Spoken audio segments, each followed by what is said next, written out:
because we have from the Occupy Democracy guest speakers George and Denis for a few minutes, and then we will break for lunch.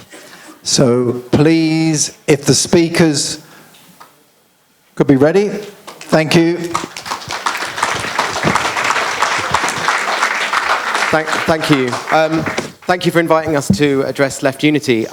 I got involved in the Occupy movement because on the first weekend of Occupy London Stock Exchange in 2011, it created a statement which took up every pressing issue from war to climate change to racism, fascism and Islamophobia. Issues that will determine the fate not only of this generation and the next, but also the future of humanity. Sure. This was a message that has been dangerously lacking from mainstream politics and the media that is both incapable and unwilling to address these issues. Occupy embodied the idea that the bottom 99% should stand up to the current system, one which has created the wealthiest minority in history, the top 1%, who are getting richer at the expense of the rest. If the national minimum wage had been kept in pace with the FTSE 100 CEO salaries since 1999, it would now be £18.89 instead of £6.50 an hour. In the midst of the economic crisis, Occupy showed that we need a global approach. Occupy Wall Street was inspired by the Indignados in Spain and the Arab Spring. The fact that there is a global movement made up of ordinary people looking for common and new solutions where the current moribund system has failed makes it the worst nightmare of Nigel Farage and UKIP, who have clearly paid a lot of money from their millionaire coffers to look like commoners down the pub. For all their talk of blaming migrants, the 1% are organised internationally. They have no problem with drafting in a Canadian to run the Bank of England, Rupert Murdoch to run the press, or Linton Crosby to run anti-immigration propaganda campaigns. It is us that they want to keep separated from each other. We all know that not one migrant worker did as much damage to the economy as the bankers. Occupy shows that there is power in diversity, whether it is a multi-faith service to commemorate disabled people who have died since this government introduced its inhumane cuts to benefits, or our direct action activists who have stormed into banks dressed as zombies for Halloween, or into City Hall dressed as bankers for Boris to cheer on the mayor of the 1%. It is no surprise that we have been targeted by violence by the EDL. Before Occupy, the only movement on the streets was the EDL claiming to speak for ordinary people. Occupy was the polar opposite of their racist and hateful violence, and it's a reminder that we all need to stand against fascism in the midst of an economic crisis. Occupy Democracy could not come at a more pressing time. The current parliamentary system has presided over an MP scandal, a phone hacking scandal, and a child abuse cover-up. Yet who is in the dock? Occupy activists for taking on the 1%, the mayor of Tower Hamlets who defies the Tories, and migrant communities who contribute more than they take. This is how much of a failure the current system is. Occupy activists were arrested for trespassing on Parliament Square, whilst Parliament will, in the next few weeks, be voting on a law which could mean fracking companies could drill under your home illegally without your knowledge and without your consent. Many of the members of the House of Lords are going to profit from fracking. So who are the trespassers and who really belongs in the dock?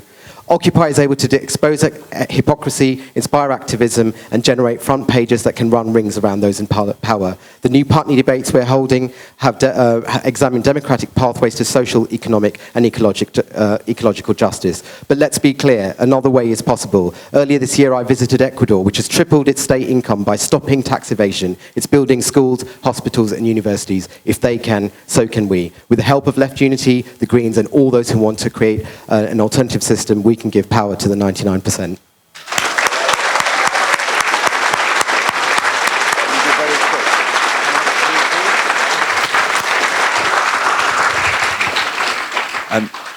I'm just going to follow that mainly with a plea for people to get involved, and just a word about how Occupy Democracy has been conceived slightly differently from Occupy the first time round. I think Occupy was in a very strong position saying that we were perfectly entitled to criticise the system without having solutions worked out. But it's probably obvious to people in this room who are trying to pass motions that actually embody those solutions that you're better off if you can provide solutions. What we said the first time round was anybody is welcome at Occupy, but leave your hats at the door.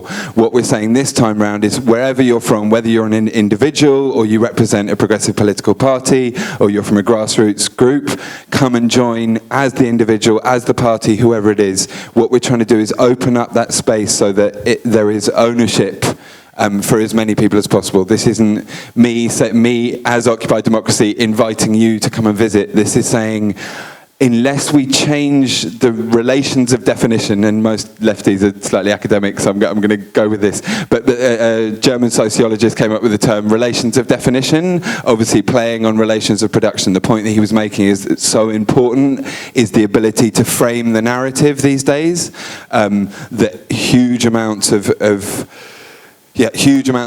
power and capital, about $3 trillion a year is spent on public relations, marketing and advertising. And what Occupy showed the first time around is that when you go into iconic spaces and refuse to move and make points that actually resonate with the vast majority, you cause major trouble for the powers that be. For the 3 years of the Occupy movement, 3 years of, how much, 1 minute?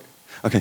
For the 3 years of the financial crisis from 2008 to 2011, there was no talk about the system really in the mainstream. Once Occupy was there, they were talking about the 1%, about bankers, about tax havens, about extraordinary inequality, and that was really inconvenient for the powers that be. The reason they crushed Occupy Democracy as much as they could, despite radically contravening the law that says we're able to assemble in Parliament Square, that's what it's for. The reason they did that is they understand the threat. But we will only be the movement that we need to be if as many people like you as possible come and join us. We've got monthly occupations in Parliament Square. We're encouraging people to take actions in their own area. The vision is in a few months' time. We have people throughout the country taking solidarity actions from Left Unity, from the Green Party, from grassroots organisations. But please join us on the streets. Thanks very much.